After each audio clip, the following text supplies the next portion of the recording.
Hello guys, welcome back to another episode of Book Binge and Beauty Blend. I put up a poll where I let you guys pick my next book binge and beauty blend, and it was definitely between these two, but Credence won out, which honestly I knew it was going to. The moment I put it as an option, I was like, okay, Credence is gonna win, hands down. Thank you guys for checking back in, and for the next couple of videos, I'm probably gonna keep doing the polls just so in that way it feels really interactive and it makes me feel like you guys had a say in what I got going on. Welcome back. Let's get into it.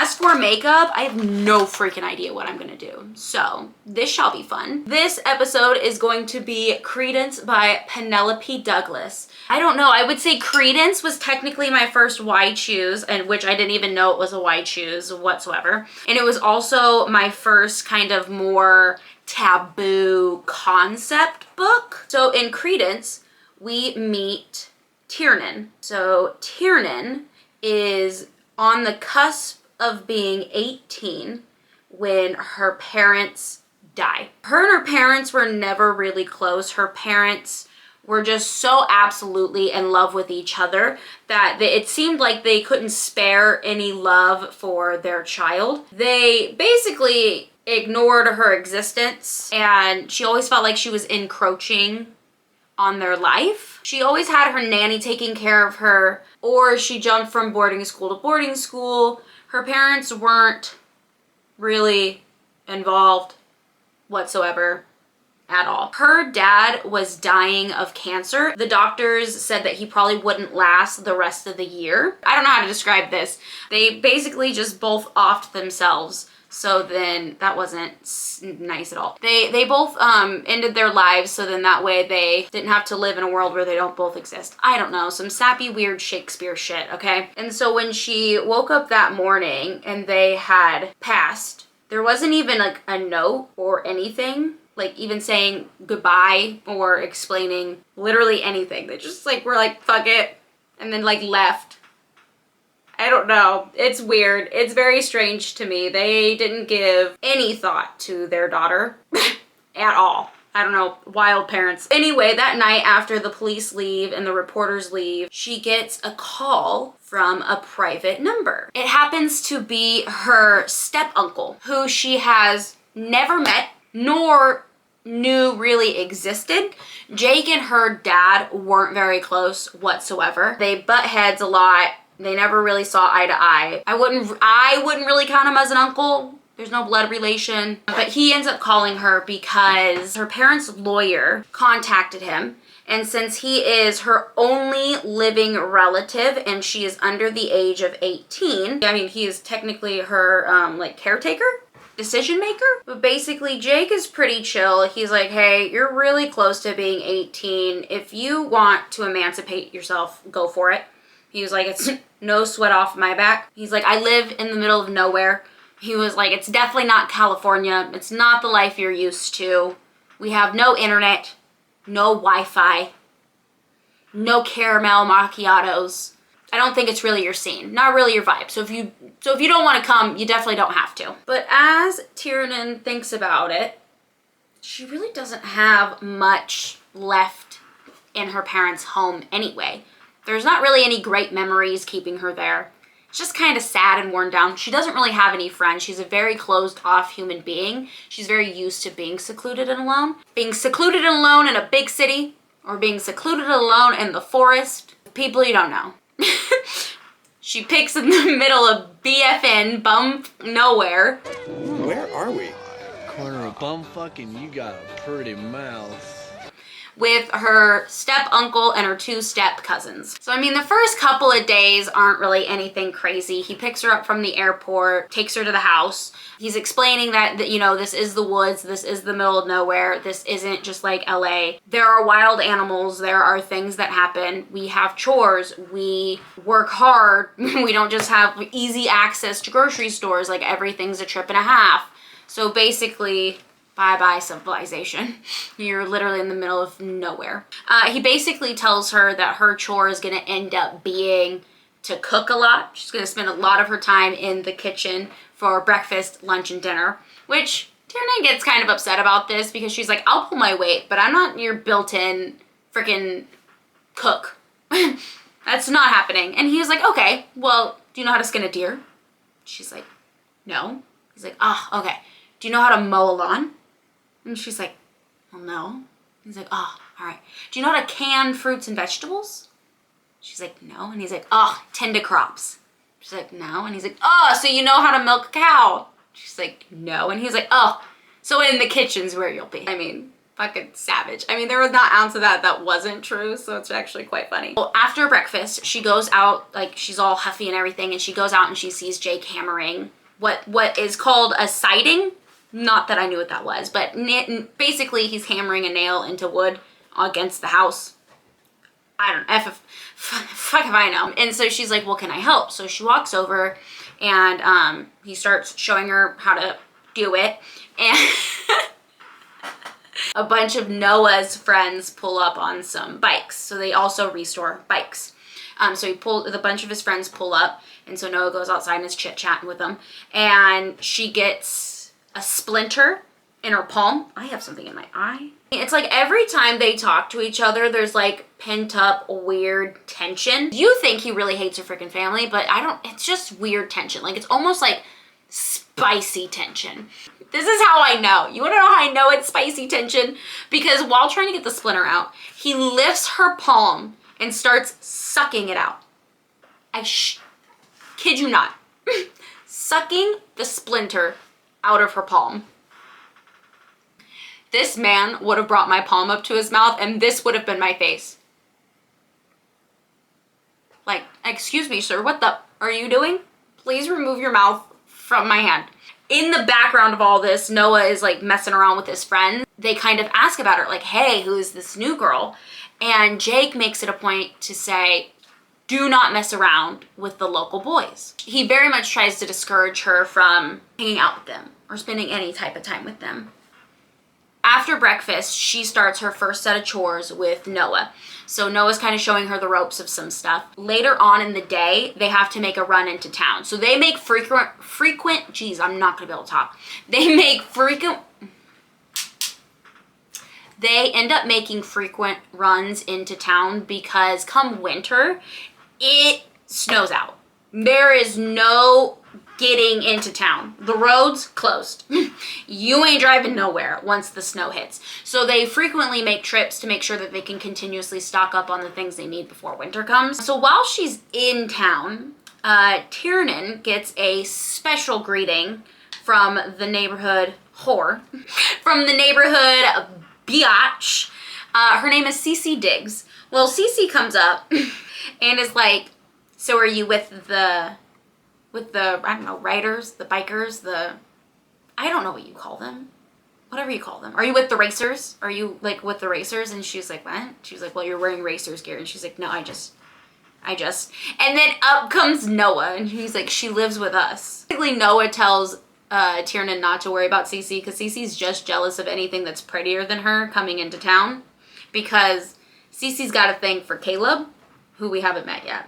But Cece is not thrilled. Oh my good, look at, can you see that?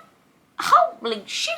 But the day kind of passes like normal and everyone kind of wraps it up and goes to bed. And later that night, Tiernan ends up waking up to like some loud noises going on downstairs in the garage. So she kind of sneaks out of bed and she makes her way downstairs. And this is where we get introduced to Caleb. Caleb comes trotting into the garage with a dead deer, bleeding all over him. So he's like holding this deer like this, right? Walking in, blood everywhere. And he just like puts the deer on the table. And then he like goes and washes off, right? So he's like washing his body and everything. And he's making dead ass eye contact. And she's like, oh, you must be Caleb. I haven't met you yet. Well, Caleb comes trotting over, right? He gets really close. He kind of like traps her body in and he starts like touching her. So he starts like trailing his fingers across her skin and I shit you not, never has met this man before. And he's running his nose like against her face and in her hair. just being a grade A creeper, right? Just a grade A creeper. And what you're gonna learn about me, I am not a huge fan of Caleb. He's not my favorite character ever. He kind of just like lifts her up and like slams her down on the hood of the car and starts like making out with her. Like hardcore. Like he's trying to like go down south and feast upon her womanly bits and just be a grade A weirdo. And some of y'all may have been real turned on by that. I was not. I was like, someone needs to get this man a restraining order, okay? I was like, what in the hell? And then it gets worse because she starts coming to her senses and she's like, I'm gonna need him to stop. So she's like, no, stop. I'm basically your cousin. Can you just like stop? And he's not listening. So she kind of like rears back and like smacks him. And that kind of wakes him up a bit, but it doesn't stop him. No, what fully stops him is that Noah has to come downstairs and remove him from her. I'm sorry, if this man covered in blood that I don't even know just walks up to me and just starts trying to have his way with, absolutely not. I know some of y'all are like, yummy. And also, besides having horrible manners, Caleb doesn't talk at all. Whatsoever. He communicates by a series of grunts, smirks, nods, and the shaking of his head. That is how he communicates. And so the next morning, Tiernan kind of goes about her day and she's doing her normal stuff. She's like helping Jake bale hay and so she's taking this hay into the barn and she's hearing stuff. She's hearing noises. She's hearing womanly and male noises. And so Tiernan puts the hay down and she kind of walks up to the spacing between the horse stalls and she looks through and fucking Caleb's getting dome in the horse stall. This girl is just straight going down on him in a horse stall and he's enjoying it, right? He just stares at Tiernan through the little peep. And she's like moving her hips with him and she's really getting into it. And she doesn't stop creeping until she accidentally moans out loud and it freaks her out and then she runs away. And then when she leaves the horse stall, Noah's out there and he's getting ready to take off with a group of his friends and he's like, hey, Tiernan, like come join us. Then Noah pops out, basically grabs the helmet from her and throws it to the ground as far away from her as possible. Basically like, you ain't going anywhere. And she just kind of looks at him and he motions for her to get back in the house like, no, you're not welcome. We don't want you to come. And so she's like, fine, F it. I didn't want to go anyway. Not a big deal. No sweat off my back. And so she kind of leaves the boys to like hang out with their friends and leaves the boys to kind of go around with their friends. And she's like, I'm gonna go on a little hike. So she goes on a little hike and she kind of finds this little like creek area and she starts to go swimming. So while she's swimming, a motorcycle, do you see this? A motorcycle, I'm gonna assume it's a motorcycle, maybe it's a dirt bike, maybe it's a motocross bike, I don't know. Anyway, this bike pulls up. Guy gets off it, puts his helmet down, and his name's Terrence. And Terrence is like, hey, you're new here. And they're kind of just like flirting back and forth, and Terrence gets in the water with her, and they're getting ready to kiss, right? When Noah and Caleb just vroom vroom on in and put that fucking party to a halt. They're like, absolutely not, get out of the water. And she's like, what are you gonna do? They brought a shotgun. They were not messing around. They brought a shotgun. And they were like, mess around and find out. And Terrence is like, oh yeah, what are you gonna do with that? And sure shit gets cocked. Points it at him. So needless to say, Tiernan's embarrassed. She storms off. She's pissed. She goes back to the house. And Jake's there. And Jake's like, what is going on? Your heathens for sons just embarrassed out of me. I was just trying to have a good time. I didn't invite this guy to go hiking with me. He just showed up on my excursion.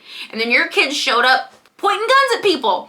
And he was like, well, good. That guy's a tool. I told you not to mess around with the local boys. You should feel lucky that they caught you before anything bad happened, because you would have just been another notch on this dude's belt. And Tiernan freaks out at this. Like, she's like, you guys don't own me. You guys don't know me. All of this stuff. And Jake comes unglued and gets right in her face. And he's like, you're just a spoiled brat. You're not thankful for anything that we've done for you. We took you in. We didn't have to. The only thing we said was not to mess around with the local boys, and you did. And he's just like right in her face. And even Noah at this point is like, Dad, like, you're kind of going too hard. And he's like, no. And she's just trying to express to him, like, I'm not being a brat. Like, I'm not a little diva. I just am socially awkward. I don't know how to coexist with people. I've spent my whole life being ignored. I don't know how to entertain or be around others. Well, the next day she comes downstairs and Jake like apologizes and like gives her a hug. Jake's like, you know what would be fun? We should all go down to the lake. Just have a lake day. So after their morning like work, they pack up and they head to the lake. Noah and Caleb take off and they're gonna go diving. They jump off rocks, all the boy stuff that they typically do. And Jake is teaching Tiernan how to fish. So you know when like in golfing how there's that joke where like a guy will get behind a girl and like show her how to putt or like how to swing? Yeah, imagine that, but with fishing. That's what's happening. Getting real close to her back, right? Pressing his bare chest up against her. She's in a little teeny tiny bikini top. She's feeling it. She likes his body heat. She likes that he's pressed up next to her. She's loving every second of it. While they're kind of fishing, or while he's helping her fish, Jake's like, well, if you're not really into fishing, there's this beautiful waterfall. And if you, like, you know what I mean? And there's a cave behind it. And she was like, oh, that sounds like a recipe for teenagers to get in trouble. And he's like, yeah, definitely. If a guy takes you there, you know for sure what he's trying to do. And then she goes, well, maybe you should take me there. Jake instantly stops. He's like, what did you say? And she's like, no. What I meant was, and she's getting all flustered, right? Because she's getting hot and battered. She's getting hot and bothered. So she takes off. That's her go-to move. She takes off, gets in the water, goes and finds the waterfall, goes into the cave, and she touches herself. She touches herself to the thought of Jake. I kid you not, guys. This girl is a closeted freak. While she's touching herself, she hears a smack. Then she hears, no, stop. And then out runs Cece Diggs, right? Just bleeding profusely. And Cece takes off and kind of dives into the water. And then followed behind her is Caleb. So you get the impression that Caleb just beat the snot out of this girl. It kind of just ends there because Noah's like, hey, there's a pop-up race. We should all go. I did not know what a pop-up race was until this book. And so they all go to the pop-up race.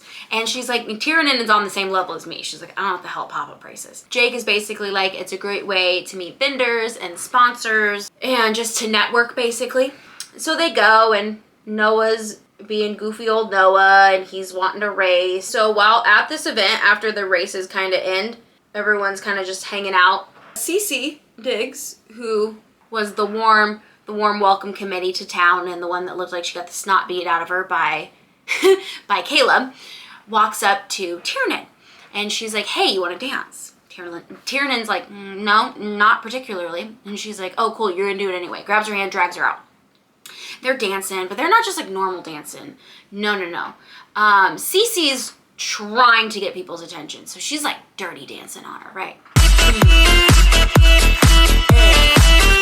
dirty dancing on her. They're kind of chit-chatting, but they're not having a good time. Cece's like trying to hint around to her claim to Caleb. And Tiernan's not playing the game. Tiernan's like, well, I'm the one that's going to be trapped up all winter with them. So basically, kiss my ass. As Cece goes the threatener, Jake kind of steps in, and Jake snatches Tiernan up, and he's like, you're dancing like a hoe in front of a crowd full of people. Everybody's watching you. And that kind of like starts a little tiff, and all of the guys, I kid you not, so he makes her feel bad for dancing like a hoe. But then Noah goes home with a girl, Caleb goes home with a girl, and Jake goes home with a girl. They all funnel into the truck. And everybody has a date. She's the only one going home solo. So So tell me how that works. 2 plus 2 isn't equal in 4 here, Holmes. The math ain't mathin'. And she's just hearing everybody getting it on. She's hearing everybody getting it on. She's not asleep. Shockingly. So she goes downstairs to make up some eggs because she's hungry. She didn't really eat much at the pop-up race. So she's making eggs and she barely notices the fact that Jake is just sitting at the table. Just chilling. I should probably mention at this point that she came down in her underwear. So she is in a tank top, little teeny tiny pink panties. And she kind of like looks over and she's waiting for Jake to be like, go put on some clothes. He never says it. So she's like, do you want some food? Like, I'm hungry. And he kind of just stares at her. And she was like, where's your lady friend? And he's like, I wasn't in the mood. Jake traps her, right? Jake starts like bombarding her with questions, but not just like normal questions. No, like really intimately weird questions. Why did you run away from me at the lake earlier? She doesn't answer. Have you ever had a boyfriend before? Again, she doesn't answer. Has anybody ever kissed you? She nods. And he goes, has anybody ever kissed you anywhere that wasn't on your mouth? Bro! Can I tell you that in her head too, and sometimes leaving her mouth, she'll call him and think of him as Uncle Jake. No, God! No, God, please, no! No! No! No! Nothing is less appealing and nothing is less attractive than every single time this girl thanks Uncle Jake. It's too much. Like, girl, stop.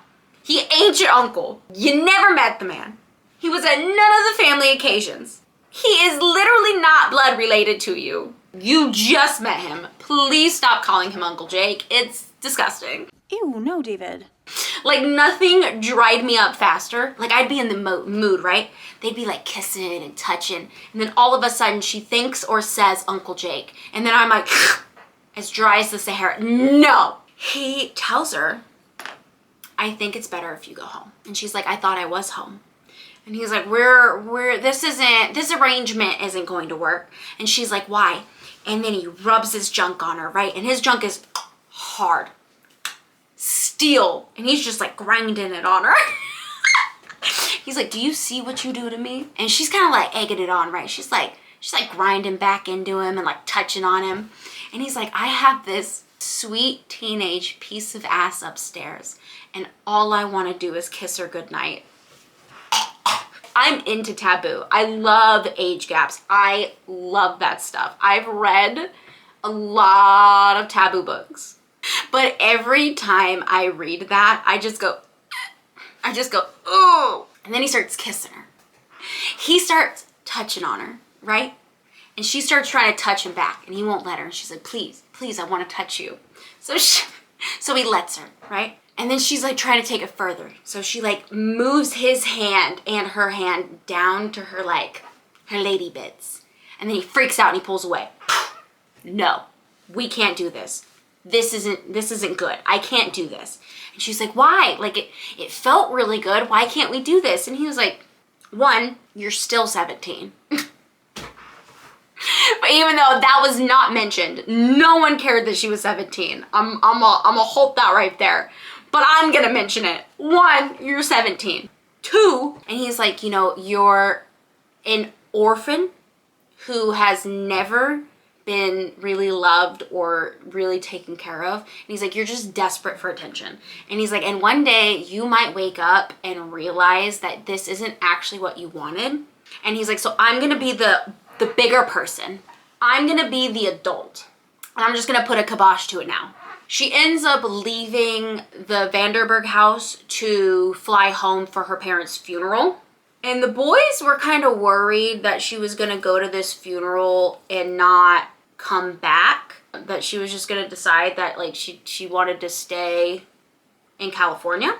So they were all kind of worried about that. But while Tiernan was home, she came to realize that that place actually really wasn't her home and never really felt like her home either. And so that's what she does. She goes home and surprises the boys. She got in late, took an Uber. They didn't know she was there, and then just one day she pops up. She just pops back up and she's like, hey guys, what's up? Because she comes back. And this is gonna be like their last hurrah before winter kicks in, and then they ain't going nowhere. She gets all dolled up, it's her birthday, and they go out to a bar. Just kind of hanging out and kind of drinking and dancing, playing pool, just really kind of just having a good time, because this is gonna be like the last time they're gonna be able to interact in public. They're kind of all just gonna be stuck together for a lot of months. So they're all just kind of vibing, right? They're all just feeling it. So Terrence is there at the bar, and him and Cece kind of like gang up on Tiernan and are basically like, these boys don't actually care about you, they just want your money. And then Caleb kind of does a cute thing where he comes up and he puts his forehead to hers, and in like a reassuring way, because like I said, Caleb doesn't talk, in a reassuring way. And then he like proceeds to get in a fight with Terrence, and then they all kind of take off, which causes a lot of problems. A lot of problems later. But anyway, so he drives the truck into the bikes, and then they take off and they go back up to the house. So after coming back from the bar, Tiernan, Noah, and Caleb all sit down to kind of like watch a movie. And while they're watching a movie, kind of like a sex scene in the movie kind of pops up. And it kind of reminds Tiernan that this was the boys' like last hurrah before they all got snowed in to kind of like get women and get some action. And so she apologizes to the boys. She was like, you know, like, this sucks. I'm sorry. I know you guys aren't gonna have anyone to play with for a while, and this was like your last hurrah before winter. And she's like, man, what are you gonna do now? You're like, you're gonna get so bored. And then Noah's like, you wanna know what we do during winter when it gets slow and boring? This man turns on adult films. And they all sit around and watch adult films together. I kid you not. And they all kind of start touching on themselves, right? So Noah is just going to town, and Tiernan is just playing DJ, and it starts kind of getting like, it starts really getting wild. And then Jake walks in, and he's like, what the hell is going on in here? And Noah's basically like, nothing she didn't want. Like, she wanted this too. This wasn't just us. And so Jake's like, get your asses upstairs. So after everything that happened in the bar, Jake found it best for Tiernan to go out hunting with them, because he really wants to make sure that Tiernan knows how to protect herself against not only people, but wild animals. They're also, you know, living in the woods. Like, there are other things besides people that she may have to defend herself against. So they all go out hunting. Tiernan shoots a deer. We're all very excited for her. So Caleb and Noah go to collect the deer's lifeless body and take it home. And Jake and then Jake and Tiernan have a celebratory bang. Yep, he was like, not only did you catch your first deer, but you're about to catch your first dick. You gonna take that dick? You gonna take that dick? So yeah, they have sex in the truck. They do.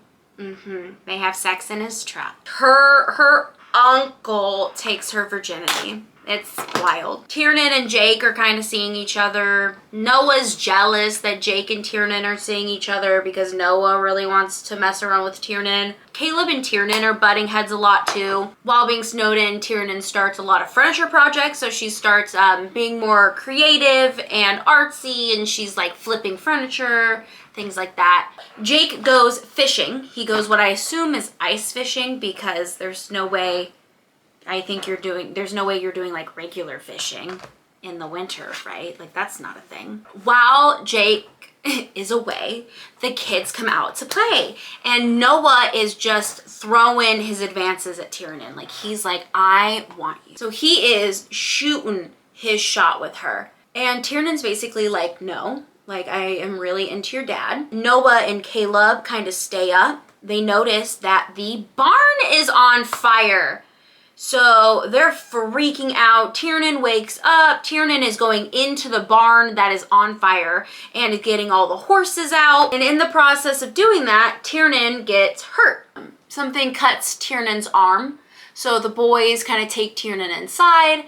They sew up her wound. And then after they stitch her up, they give her a bath. And while they give her a bath, they all three finally decide to bang one out. So Noah hits it from the front and Caleb hits it from the back. And the next day, Jake comes home and Jake obviously sees that the barn has burnt down.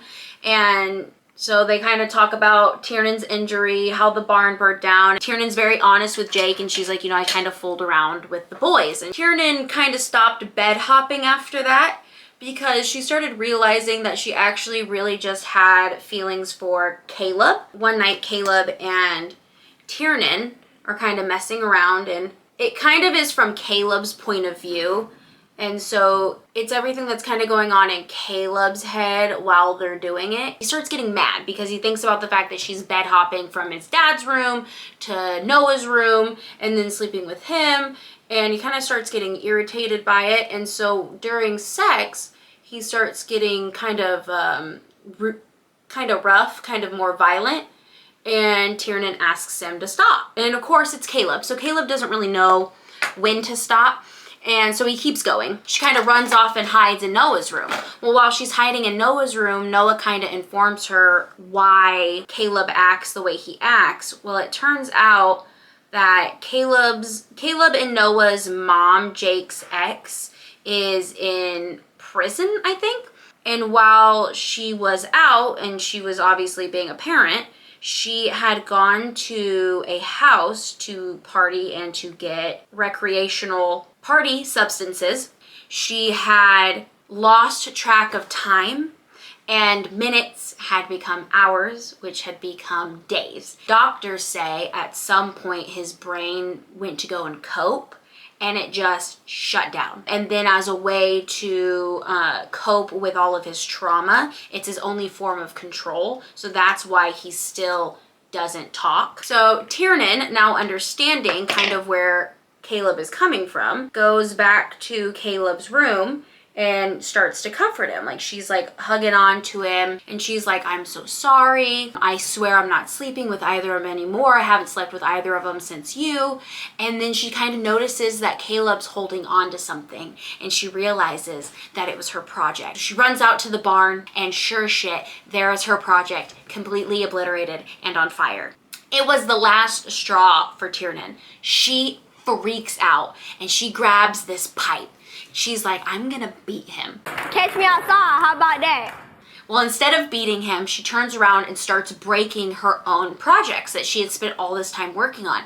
She looks at him and she's like, what, you think you can break me? She was like, I have nothing. I am nothing. I have nothing left for you to take. And Caleb's kind of looking at her and you can just see kind of defeat in his eyes and he realizes he messed up. So he does like this, which I guess means mine in sign language. And he takes off into the woods for a week, 2 weeks, a week. I don't know. Tiernan goes into Caleb's room and she finds journals and he's just writing in these journals. And basically what he's writing is like, I want to love her. She'll never love me. Like all of his feelings that he never verbalizes. And so she goes to Noah and she's like, we're going to go get Caleb. We're bringing him home. So they go out to the cabin in the woods where it's snowing and everything. They go out there. Caleb's nowhere to be found. So they kind of like fall asleep in the cabin waiting for Caleb to show back up. Caleb shows up. He's been out hunting. And Tiernan is like, come home. And then they spend 2 months banging it out, being in love, and everything's all holly jolly. The roads clear up and they make a trip back into town where they find a very pregnant Cece. Tiernan flips. She looks at Caleb. Is that baby yours? He's not answering the question. And at this point, she is freaking out. And she's basically like telling him like, can you tell me anything? Can you give me any sign? Is this baby yours? Is this baby not yours? Do you even love me? do you even care about me? And he is just not answering her. Tiernan's nanny, the only person that's ever really treated Tiernan like a human, especially when her parents were alive, is coming into town. And Tiernan didn't know if she was gonna go back with this nanny or not. Well, this kind of just like finalized Tiernan's decision. She's like, I'm gonna go back to California. I'm not gonna sit here and keep wasting my time if you can't even open up to me. Before Tiernan kind of takes off, she has a run-in with Terrence. And Terrence is kind of like terrorizing her. And luckily enough, like the boys all kind of make it in time to kind of help her out and to make sure that she doesn't actually get hurt by him. And well, the baby is not Caleb's, it actually is Terrence's baby. So now that she knows that it's not his, she wants really bad to talk to Caleb and to kind of clear the air and like give him one final chance. And what does Caleb do? Caleb grabs her suitcases and packs her ass up in that car and basically tells her to leave. He doesn't tell her to leave, no. He just is silent and just stands there, packs up her stuff, and then just stands there and stares at her. So this nanny that I never talked about until recently and Tiernan take off. They go back to California. And after 6 weeks of being home and lonely and just sad and by herself, Noah shows up. It's not just Noah who showed up in California. No. Caleb shows up to California too. And Tiernan's shocked. She's like, wow, like you left Colorado? And he says, yes, it was time. Word for word, this man speaks. It was time. My home is wherever you are. And then they all kind of just live happily ever after. They get back together. It kind of shoots 5 years into the future and they're all kind of out camping. They have a baby. I mean, that's just kind of really how it ends. They just get together. They just fall in love. They just live happily ever after. This book, I will say, is probably one of the only books where I don't agree with the character she picked. If I had had a choice, I would not have picked Caleb. I would have either picked Jake or Noah. Probably leaning more towards Noah than Jake. Jake is only because I really like age gaps. It has nothing to do with the fact that I think Jake was actually good for her. I just love a good age gap. Caleb was too much for me. Caleb was too violent. Caleb was too aggressive, physically, spicily. Like he was a lot. I wouldn't have personally picked him, but that's who she picked. That's who she lived happily ever with. Not my book, not my fiction, not my story to dictate. But I hope you guys liked this episode of Book Binge and Beauty Blend. If you have any other books that you think that I should do, talk about, read, if I haven't read it yet, anything that you want to see in the future, go ahead and drop it down in the comments below. Please, please, please give this video a like. Thank you guys for joining, and I'll see you in the next one. Bye.